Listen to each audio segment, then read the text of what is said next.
Alors, on avait dit, Linda, qu'on ferait un tour d'horizon ou tout le moins une présentation. C'est quoi la capture de la réalité et quels sont les usages? Alors, pour expliquer, la capture de la réalité, on va d'abord donner une définition et ensuite il y a un schéma qui va un peu illustrer les principaux éléments que constitue la capture de la réalité. Donc on peut dire que c'est un ensemble de techniques et de technologies qui sont utilisées pour, enregistrer fidèlement un environnement physique sous forme numérique et ainsi de pouvoir reproduire un bâtiment, un site ou un paysage dans un format exploitable pour pouvoir l'analyser, en faire une modélisation ou tout simplement le visualiser. Donc parmi les techniques et technologies, donc il y en a des différentes. Il y a par exemple la technologie LIDAR qui est connue pour les scanners, 3D. Il y a la technologie aussi à lumière structurée qui utilise, des capteurs infrarouges. Il y a la photogrammétrie, qui est utilisée principalement ou, beaucoup pour les drones et tout ce qui est tout simplement, capture de photos, comme pour les caméras 360. Donc, comment ça marche concrètement? En fait, à l'aide d'une caméra 3D ou d'un scanner 3D, on va numériser son environnement et en fonction de la technologie qui est utilisée, on va soit ressortir des photos et ou un nuage de points. Avec les photos, on va pouvoir constituer par la suite une visite virtuelle et en fonction des logiciels ici, ben, ça peut être des visites virtuelles mesurables, enrichissables avec différentes fonctionnalités. Et le nuage de points va permettre d'obtenir, des plans, par exemple des plans 2D de coupe ou de façade ou encore une modélisation 3D qui permettra par la suite d'obtenir une maquette numérique pour la gestion de projet, faire des simulations et exploiter, des bâtiments, par exemple. Donc si on continue et qu'on voit, ces usages pour les collectivités, qui ont comme vous l'avez dit Xavier, qui ont des patrimoines divers et variés. Donc du coup, le numérique va s'avérer utile en fait et pratique pour pouvoir essayer d'organiser tout ça. Donc, par exemple, parmi les cas d'usage, on peut noter, pour la rénovation et le réaménagement intérieur, le fait d'utiliser des visites virtuelles interactives pour présenter des projets, un état des lieux précis pour planifier les travaux et une maquette numérique pour simuler des performances énergétiques ou simuler un futur projet d'aménagement. Pour les lieux culturels, type théâtre, musée, et autres salles de spectacle, donc des collectivités, ou lieux de culte encore avec les églises. On peut avoir des visites virtuelles pour visiter ces lieux, donc tout simplement les visiter, les explorer, ce qui te permet de promouvoir un peu, le patrimoine et aussi pour les monuments historiques, ben, grâce à l'enrichissement et à la documentation, on peut les restaurer, on peut favoriser la restauration et la conservation, du patrimoine.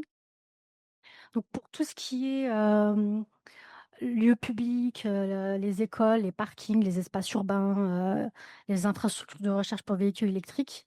Tous ces lieux, en fait, peuvent nécessiter un état des lieux précis avec des dimensions, un chiffrage, la signalétique et cetera. Tout ça grâce à la visite virtuelle, aux données qu'on peut en extraire, on peut avoir, une idée de comment c'est constitué.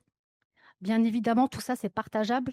Les visites virtuelles qu'on en retire, elles sont partageables, donc on peut partager ça avec des collaborateurs, des élus qui peuvent voir un peu, comment ça se passe, ce qu'il y a, ça peut aider à la prise de décision et pareil pour tout ce qui est modélisation 3D, donc on peut intégrer des projets de parking ou d'IRV dans des projets urbains assez facilement, grâce à de la modélisation 3D ou une maquette numérique et ensuite permettre, un état et un suivi, de la maintenance de ces infrastructures. De même pour tout ce qui est, les bureaux des collectivités, les locaux administratifs et techniques ou les logements, qu'elles ont à gérer. Les visites virtuelles immersives peuvent permettre, de faciliter l'accueil de nouveaux agents, peuvent permettre d'aider à la décision, donc des élus pour, voilà, pour certains sujets et pareil, la maquette numérique, ben, va permettre de suivre ces bâtiments dans le temps, suivre les équipements et tout en partageant, avec les collaborateurs et les intervenants, nécessaires. Voilà.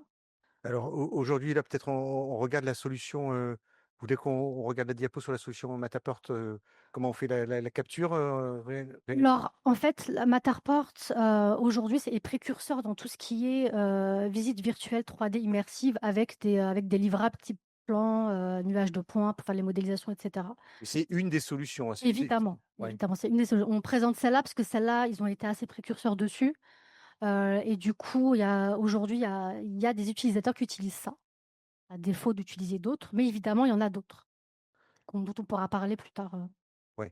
Donc là, ça ça, c'est permet pour illustrer, en fait. ouais, ça permet de capturer, donc vous hébergez les données aussi?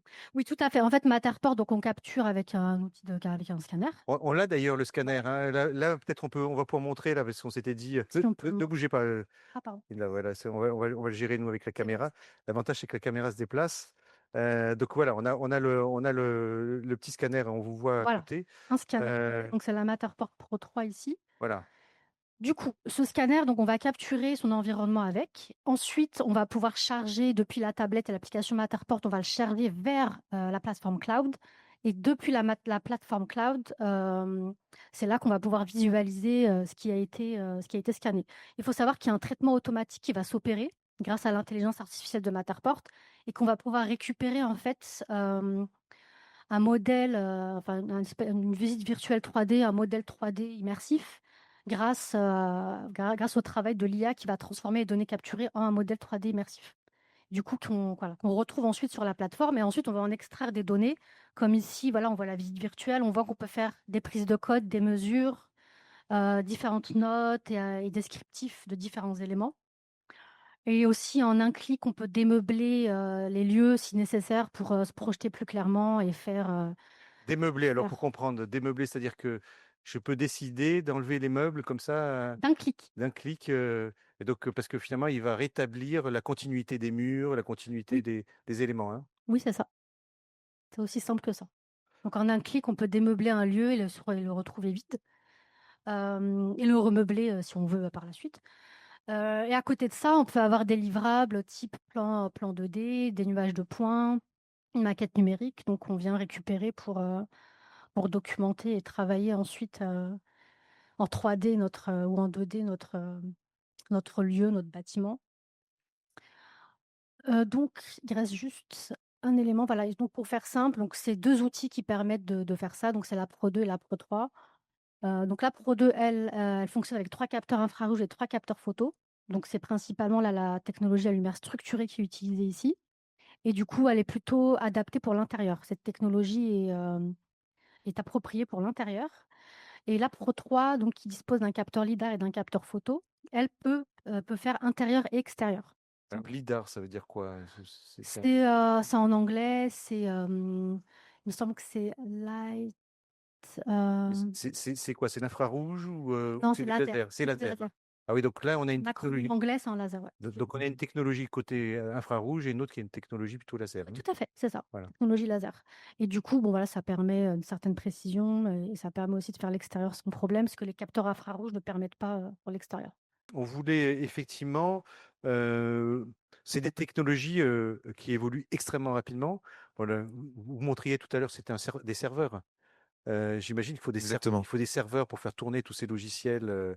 D'ailleurs, j'ai vu quelques diapos qui avaient été construites avec de l'intelligence artificielle, si je me trompe pas, Linda, également. C'est-à-dire qu'on voit, la vitesse à laquelle, on utilise, de plus en plus de numérique, donc ça a aussi des impacts, sur l'énergie, hein, qu'on utilise. Et donc Linda, il y a des nouveautés, qui arrivent et donc elles sont de quel ordre alors? Alors oui, il y a régulièrement des nouveautés et l'offre de scanners 3D, voilà, évolue rapidement. Il y a un panel d'offres sur le marché qui se développe et qu'on peut classer en différentes catégories. Il y a les scanners lidar statiques classiques. Donc là, c'est les scanners classiques, Matterport Pro 3, le Belka 360 qui est connu aussi dans les scanners. Les scanners dynamiques qui sont portatifs, donc on scanne à la main. Les scanners hybrides qui mêlent les 2 technologies, donc statique et dynamique et enfin les drones, pour les parties, moins accessibles comme les toitures, et les bâtiments, voilà, hauts, très difficiles d'accès. Donc, par exemple, si on revient sur les scanners lidar statiques, donc là, on voit clairement une offre alternative à Matterport se développer, c'est-à-dire des scanners qui vont proposer aussi une plateforme cloud avec des visites virtuelles, avec des livrables, avec des fonctionnalités avancées, bon, avec l'aide de l'intelligence artificielle, hein, Ils vont proposer du home staging, ils vont proposer des mesures de surface, ils vont chercher à perfectionner un peu la visite virtuelle et offrir plus de choses. En termes de précision, il y a des scanners aussi qui deviennent de plus en plus précis. La gestion du logiciel aussi, qui commence à gagner en souplesse. Les fichiers, les formats de fichiers récupérables, la gestion des fichiers. Tout ça donc permet d'avoir une offre variée et alternative à Matterport. Euh, le BLK 360, Leica du coup qui fabrique ça, a même sorti un nouveau modèle de BLK 360 et a grandement simplifié son logiciel. Avant, Leica était connu pour avoir des produits de précision et de qualité, mais avec des logiciels pas simples à gérer sur le terrain quand on devait rapidement faire de la captation 3D. Et maintenant, ce logiciel simplifié permet en fait donc ça s'appelle Pinpoint, permet de capturer, de récupérer rapidement une modélisation 3D, un plan 2D côté et même une visite virtuelle. Donc c'est nouveau. Donc il y a une petite vidéo si on veut regarder rapidement, ça dure quelques secondes, Allons-y, hein. oui. C'est pour mieux illustrer, toujours plus parlant quand on voit. Bon, c'est nouveau, hein, donc du coup, ça vient de sortir. Donc là, on voit la personne qui va scanner. Donc il s'appelle BLK 360 SE, donc c'est un nouveau modèle et qui est vraiment adapté pour capturer la réalité et pareil, faire des visites virtuelles, plan 2D côté, modélisation 3D, maquette numérique, mais beaucoup plus simplement que d'habitude, par rapport à d'habitude. Alors ça, on voit le fonctionnement de l'outil, mais c'est quoi la différence, par exemple, entre cet outil-là et le Matterport? La précision. Ah, celui-là, ok. Celui-là, ça va être de l'ordre du millimètre. Donc, Ouais. ceux qui ont besoin d'exactitude et de précision dans certains de leurs projets, hein, et bah, du coup, avec Matterport, eux, ils vont gagner en précision parce que c'est un scanner qui est à 4 millimètres à 10 mètres. Et, euh, et du coup, Sur BLK ou sur, BL460, ouais, celui-là. d'accord, Ouais. pas Matterport, hein, Non, Matterport, c'est précis, mais c'est pas de l'ordre du millimètre. Ça a plus ou moins 2 centimètres à 10 mètres. Et voilà, on peut se rapprocher de 1 centimètre, mais c'est pas comme les IK. Ça, c'est pour montrer un peu ce qui se fait, pour illustrer un petit peu. Et pareil, dans les scanners portables, donc on appelle scanner dynamique, là, on va marcher et scanner à la main. Donc pareil, il y a le Belka2Go de Leica qui était connu dans ce domaine. Et à côté, il y a une offre qui commence à s'étoffer aussi de scanners dynamiques à prix beaucoup plus attractif qui permettent un peu de diversifier enfin, les différentes propositions, les différentes alternatives qu'on peut avoir. Et ce type de scanner est pratique si on veut scanner rapidement, faire de grands sites sans avoir besoin de trop de précision, trop grande précision. Mais du coup, ça permet surtout un gain de temps. sur le scanner dynamique, hein? Ouais, dynamique, Oui, oui. parce qu'on n'a pas besoin de le mettre sur pied à chaque fois. Voilà. Ouais. Est-ce qu'on peut donner des gammes de prix finalement Bah, on non, peut. mais c'est juste pour donner une vision pour les collectivités qui nous écoutent, parce que si j'ai bien compris, il y a le matériel, Oui, après il y a des briques logicielles derrière, hein, il y a le logiciel, tout qu'il à fait. faut, donc il faut stocker ces données, et puis il y a aussi une brique humaine, hein, des gens qui sont des compétences, des formations. Est-ce qu'on peut expliquer un peu une gestion une collectivité qui voudrait se lancer dans un projet, finalement, c'est quoi sur la partie qui veut acquérir ce matériel? Combien de temps il va se passer entre le moment où elle définit ses besoins et le moment où, où elle peut commencer à utiliser l'outil, et puis combien ça va lui coûter à peu près, hein? En fait, ces outils-là, ils ont tendance à se démocratiser et du coup à devenir de moins en moins chers. Et aussi de plus en plus simple d'utilisation. Là, on voit avec les cas, ils ont grandement simplifié. Avant, c'était beaucoup plus compliqué, hein. Là, ils ont vraiment simplifié. C'est pareil pour les outils portatifs. Ils essayent de simplifier au maximum. Et du coup, au niveau prix, on arrive maintenant facilement en dessous de la barre des 10 000 euros. Donc, on peut avoir un bon outil en Ouais. dessous de 10 000 euros. Ouais. Après, évidemment, on peut toujours étoffer d'options et avoir plus, mais au moins 10 000 euros, on peut avoir un bon Oui, outil. je me souviens, il y a quelques années, si je me trompe pas, peut-être 5-6 ans, c'était plutôt 100 000 euros, le même type d'appareil, c'était ça? C'est ça. Ouais, 50 000, 100 000 euros. ouais. Donc là, on est en une dizaine de milliers d'euros. Donc derrière, il faut du logiciel alors. Oui.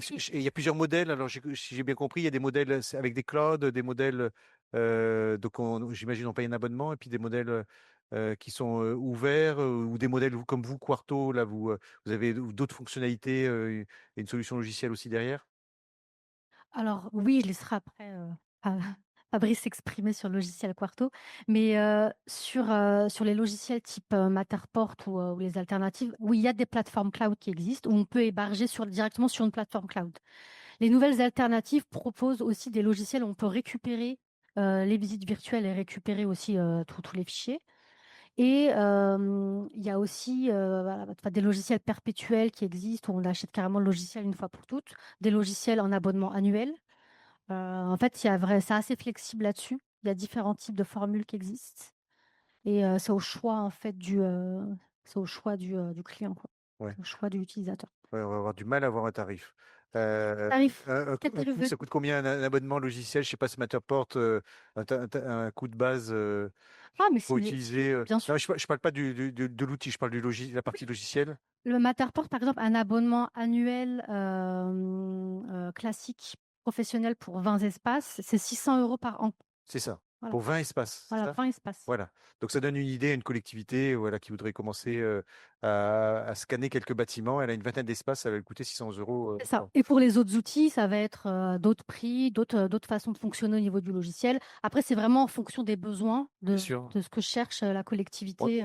est-ce que en termes de délai, je suis une collectivité, je veux m'équiper, il se passe combien de temps entre le moment où on vous contacte et le moment où la collectivité est à même de pouvoir, avec une petite formation, se servir de l'outil? Oh, ça peut être très rapide, hein. La prise en main, je peux la faire en quelques heures. Et les outils sont disponibles là, ils sont... Oui, en 24 heures. Juste pour terminer, en fait, j'ai mis les liens en fin de présentation vers toutes les pages avec les informations sur chacun des outils. Page drone, page capture de la réalité, page boutique métier. Enfin, j'ai mis diverses pages intéressantes que les participants peuvent aller explorer. Et je reste à leur disposition s'ils veulent des démos, à distance ou en présentiel, s'ils ont des questions. Je reste à leur disposition pour répondre à tout type de questions sur les solutions.